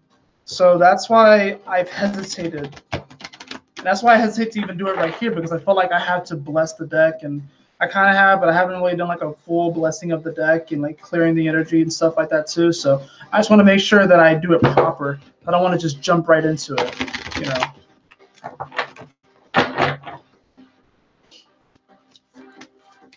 So we are going to start off with Aries because it is Aries season. We're going to start off with Aries. Actually, considering the time, I do want to eat, so I'm actually just going to go by the elements. So this is going to be for Aries, Leo, and Sagittarius. Aries, Leo, and Sagittarius. This card is going to be for you. Aries, Leo, and Sagittarius. The card that we have for you, we have Aqua, which is experience, peace, and calm. The number is 33. In the bottom of the deck, we actually have Burgundy, which is awaken your passion. Isn't it? This is kind of cool, right? So you see how this looks like kind of like the bottom of a pool, and then we have wine. So it's almost going to be like fire signs. You are going to be kind of like sipping wine at the edge of the pool, and you're going to be like wondering, like, should I dive into that pool and experience this peace and calm? And it's going to be like whatever you're sipping on is meant to awaken your passion, you know. It's meant to inspire you, right?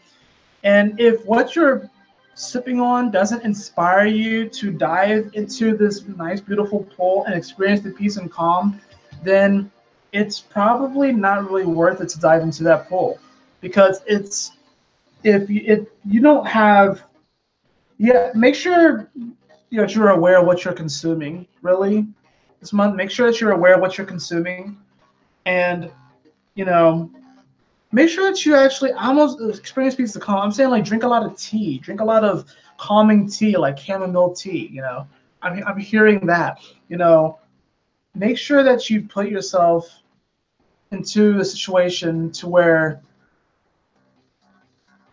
you don't have to necessarily just, now some of you may want to just dive in because you're a fire sign and shit like that, but you know, since this is, you know, aqua, it's a watery like card, it's like this is really, I'm almost saying you have to learn how to turn water into wine in many ways. So a lot of you are trying to turn water into wine, and that water can represent a situation, a circumstance in your life, and you're trying to turn it into wine, and it's like, if it's not interfacing right and it's not turning into wine, then it's probably not worth it. Or whatever it is that you're trying to turn it into. Maybe you're not trying to turn it into wine. Maybe you're trying to turn it into like mango juice. But if you're like holding a cup of water and you're putting your intent into it and you're wanting to experience that peace and calm, you're awakening your passion, you're putting your intent into it, and it's not morphing, if it's not transmuting, if it's not turning into wine, if it's not alchemizing, then it's probably not worth it. And that's what I got for the fire signs. Some of you can keep trying and going for it. Maybe you're just really working on how to transmute energies in any ways. Maybe you're becoming a student of the card I'm thinking of as Temperance, you know. But some of you may have been trying to do this for a while and it's just not yielding. So maybe just move on. Move on to a different glass of water. Move on to a different situation, circumstance. It's okay if that one didn't necessarily pan out the way that you want. Doesn't mean that you can't experience peace and calm. Doesn't mean that you can't have your wine and drink it too. Anyways, earth signs. So Taurus, Virgo, and Capricorn. Taurus, Virgo, and Capricorn. The cards that we have for you. We have Indigo. We have Improve Your Vision. The number is 40. Bottom of the deck, we have Turquoise, which is Awaken Your Empathy. Improve your vision and awaken your empathy. The numbers are 40 and 34.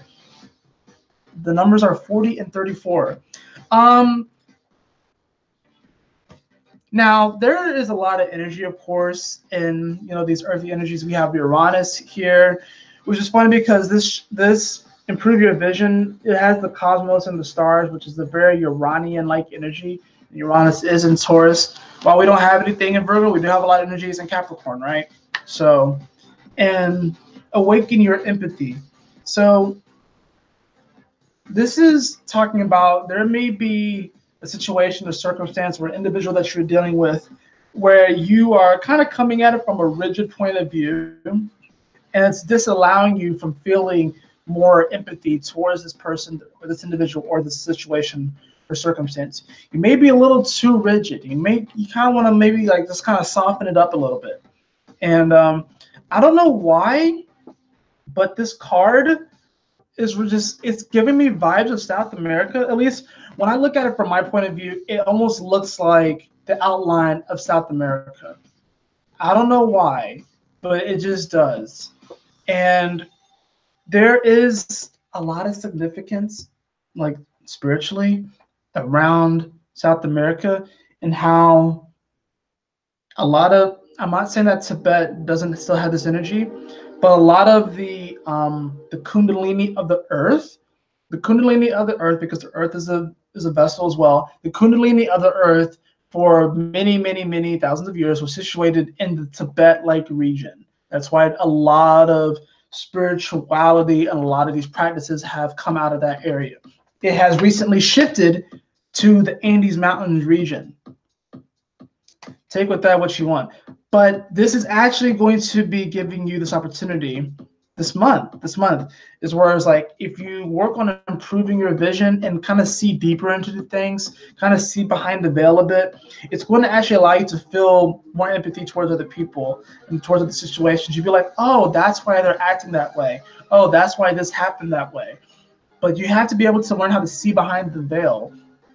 It's like, you can't really be stubborn right now. Like some of you may want to be, stubborn, like especially like a Taurus, with the, just want to sit in the field and eat grass all day. But Uranus is kind of coasting you.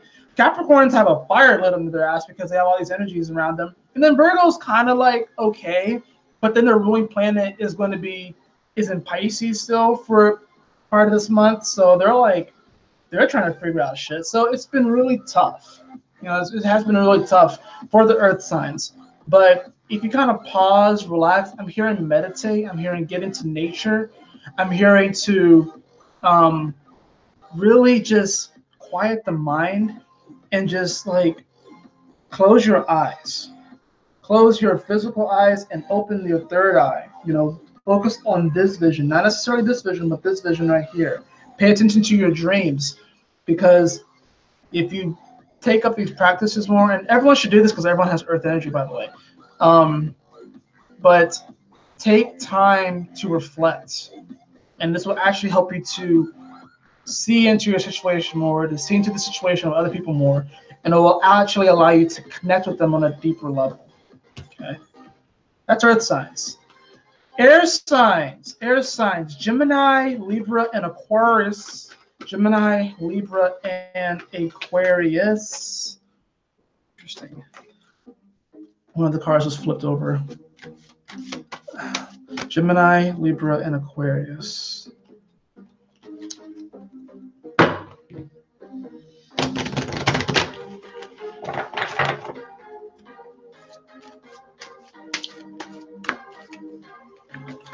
The card that we have for you, we also have Burgundy, and we also have Violet. So Burgundy is awaken your passion. The number is 10. And then we have Violet, which is create a balanced life, 45. So your reading is similar to Fire, which is kind of interesting because, fire and air do get along most of the time. It can create explosions, but it also can be like, kind of like a nice little flame that's like just kind of like a nice gentle flame or embers, but it also can be like boom explosions. So create a balanced life and then awaken your passion. Air signs. You definitely are wanting to find more balance in your life, and you may feel a little bit off center a bit. Um, Aquarius, of course, your ruling planet is in Taurus, so it's like you guys are more grounded than usual, and that's kind of weird for you guys. Gemini, your ruling planet Mercury's in Pisces, so it's like you guys are like all over the place and shit. And Libra, your ruling planet Venus will be in Pisces a good portion of this month, and it's a little bit better for you guys, but you're still kind of like in la la land a bit. So it's like you're all kind of in areas where it's like you're not. I mean, Venus likes to be in Pisces, so don't get me wrong, but you're kind of in areas just with all the other things that are happening around to where you feel a little bit unstable, right? It's going to be a month where find what you are passionate about, do something new, do something creative, and work that into your daily life. Violet is a very powerful color. That violet hue, that violet vibration, and then you have that burgundy, this deep red, which does in many ways represent this kind of like this rawness and this power that comes forth.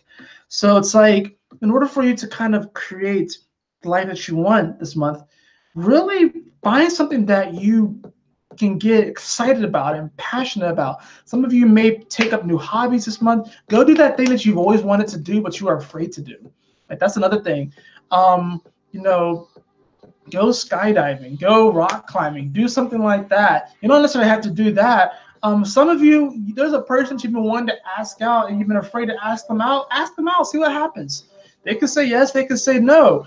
That yes can be you can have the greatest date ever, and if it doesn't work out, then there may be someone else that you meet on that date that finds you interested, whatever like that. Maybe you guys go to a restaurant and it's not really going too well, but then your waiter comes and you and the waiter are kind of like, you kind of sense that there's something going on between you and the waiter or whatever. I don't know, but I'm just saying, do something this month that kind of lights a fire under your ass a bit, Aries. Air sign, excuse me. And maybe I meant Aries as well. Air signs, you're looking for the right amount of excitement and just kind of like everyday stuff. So it's like, definitely take advantage. If you're someone who works during the week, do something fun on the weekends. Don't just do the same things you've been doing on the weekends. Actually go out and do something fun. If you're someone who, if your friends ask you to come out on the weekends, you're like, I got something to do. Actually go out this time and be social. Get out there. Have fun, air signs. Have fun. And water signs. Water signs, Cancer, Scorpio, and Pisces. Cancer, Scorpio, and Pisces, the card that we have for you.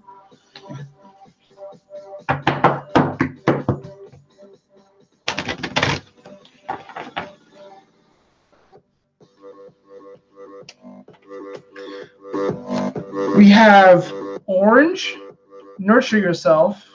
The number is 16. And we also have pink, let love in. Aww.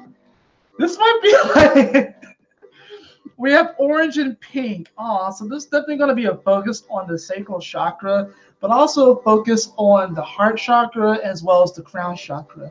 And nurture yourself by letting love in. Some of you water signs are like very, very emotionally fragile right now. And it's like you don't want to let love in, but you actually need and crave the love. And this orange will nurture yourself. It's like, definitely treat yourself. Go get a massage sometime this month. Do something like that. Go to do a float tank session, like a deprivation tank. Go to a sauna. Do something for yourself. Show some love to yourself. And also, if there are individuals in your life that are wanting to show love to you, let them. It's like, there can be this tendency where you may want to close yourself off. Cancers can do this. They have the hard shell. Scorpios can do this too. Pisces will just swim away. But it's like, there may be situations that individuals are trying to show you some love, and you've been so hurt, either maybe by them or just by situations in general, where you just like, you're like, no, fuck that. No, I'm not trying to deal with that. But like, let the love in. Let the love in, man. Like, let the love in. Wake up with a smile on your face. Look yourself in the mirror and be like, I appreciate you. I love you. I raise you up. Thank you so much for being you. And do something, nurture yourself, Like I said, get a massage, do something like that. Treat yourself to one of your favorite restaurants, eat some good food. Like, do something like that. Get creative, and orange is also very just creative energy, do some painting, do some writing, read a good book, like eat some good food. This is definitely a month for the water signs where it's like, especially with all these energies leaving Pisces too, and it's like there's not going to be as big a focus on it, and it's going to be like, you're actually going to be allowed to, like, some of you may be feeling like your vibration may be a little bit like torrential downpour, rain, hurricane stuff. You gotta let the love in. You gotta let the light in. You gotta let the light break up the clouds a bit. Don't just walk around with this cloud hanging over your head and be like, bah humbug. It's raining. At this point, you're creating it. At this point, you're using rain dance over and over and over again. Pokemon reference, right? Like, stop. Like, it's okay. Like, sometimes water signs, we can overdo it, right? You ever heard of like overwatering your flowers and drowning them? Boy, don't drown in your sorrows this month. Let the love in. Let the light in. Let the love in. Let the rainbow come out. Let it break up the clouds so you can see that everything is going to be going well. And I'm not saying there's not going to be challenges this month, water signs. But what I'm saying is that give love a chance. You always want to give love a chance. You always want to give love a chance. There's a lot of, I know there's a lot of hurt energy out there. And the water signs can definitely feel it. There's a lot of hurt energy, especially when it comes to these relationships. But give love a chance. You always want to give love a chance. You always want to give love a chance. Because it may have not worked with that individual or that job. But that's not the end-all, be-all. Just because that didn't work out. There is someone out there for you. There is something out there for you. And for those of you who are like, maybe you're like in relationships and you want it to work out, stuff like that, but you may be going through a rough period, let the love in, like try and kind of re-engage with them a little bit more, try and like really figure out, like, what is it that kind of brought us together in the first place, and how can we grow, it's like, especially when it comes to these relationships, it's like, you have that honeymoon phase and then you get to know the person more and more, and then it's like, things can maybe get complacent and stagnant. Bring some of that fire back. Bring some of that energy back, Nurture yourself. Nurture the relationships that you have. Let the love in. Give love another chance. Always give love another chance. And I'm going to draw one more card for everybody. I'm just going to pull a random card out of here.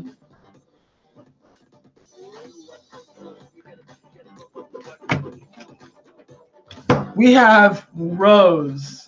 Wow, the number is 6, and it's a attractive relationship.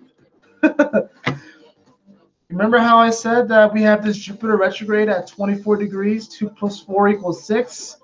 We also have a new moon in Aries at 15 degrees, 1 + 5 is 6. Attractive relationship. Some of you are going to be getting hits this month. Some of you guys are going to be coming into a new relationship. Some of you guys who are in existing romantic relationships, it's going to take on a new level and a new form, so it's going to evolve. Some of you are going to be going into a new place of work this month. This is going to be a month of a lot of new energy, firsts even, and just like I said, some of you are going to be getting pregnant. You're not getting pregnant this month. I'm just saying. Some of you are getting pregnant with an astral burbae. Some of you are going to be getting pregnant with a new idea or create a project that you can move forward. Some of you are going to be attracting relationships via friendships. Some of you are going to find your tribe. Actually find people that you really can associate with. Some of you are going to be rekindling the relationship that you have with your parents. Attracting a relationship is not just necessarily romantic. It could be all forms of relationships. Some of you may be getting pets this month. But it's definitely going to be a month where even though things are going to be seeming like they're slowing down and we're not necessarily moving forward, we in many ways are at the same time. So we are really stepping into a new era, a new world. This is the first chapter actually technically before the first chapter of a new book that we're reading. And it's like, we're kind of getting like the feel of this new story. That's what this month is. We're getting the feel of kind of how this is going to go. Now, no one still knows what the fuck's happening because, like I said, we have Mercury still going to be in Pisces for part of this month, and Neptune's going to be in Pisces for the next 4 or 5 years. So we still don't know what the fuck is happening, but we can at least enjoy the ride. We can at least enjoy this time.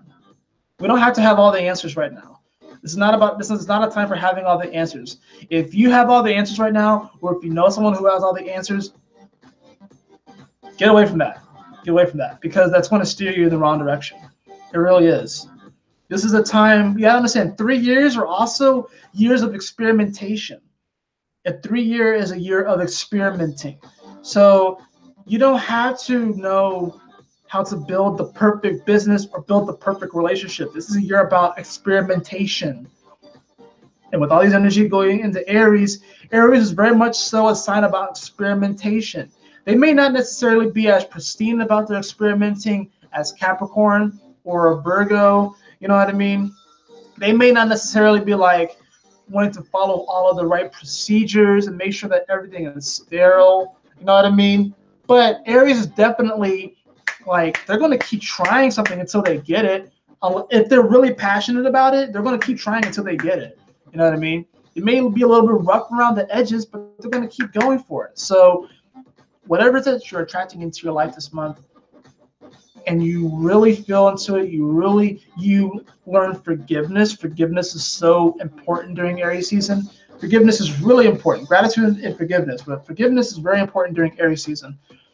Learn to forgive yourself, learn to forgive others, still be discerning, move forward, get away from situations that you know aren't good for you, but also forgive, you know, and just keep going for it. Experiment this month. Experiment this whole year. You have the time. It's not going to last too much longer, this experimentation, right? Jupiter is going to come into Capricorn, you know, and then we're going to be really testing our experiments, like our final products, right? It's going to conjunct Saturn and Pluto, and Saturn's going to come into Aquarius soon, you know. Pluto will be there in a few years. We are still very much so in this experimentation zone. So we should take advantage of this moment the best way that we can.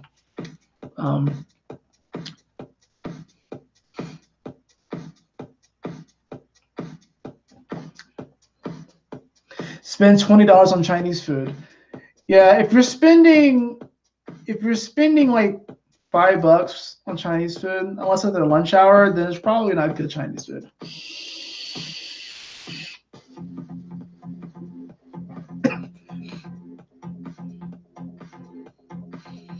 Let's get a pet instead. I want to get a dog. I really want to get a dog. We might get a dog this month. I really want to get a dog. Plus, Leo needs a foil. He needs a foil to him. But anyways, thank you all so much for joining me on this video. I know kind of went all over the place a bit. I know I was a little bit late and stuff, but enjoy this month. And you know, I'm just gonna put my hands on my heart for a bit. You can join me if you want, but I'm just gonna take a few deep breaths.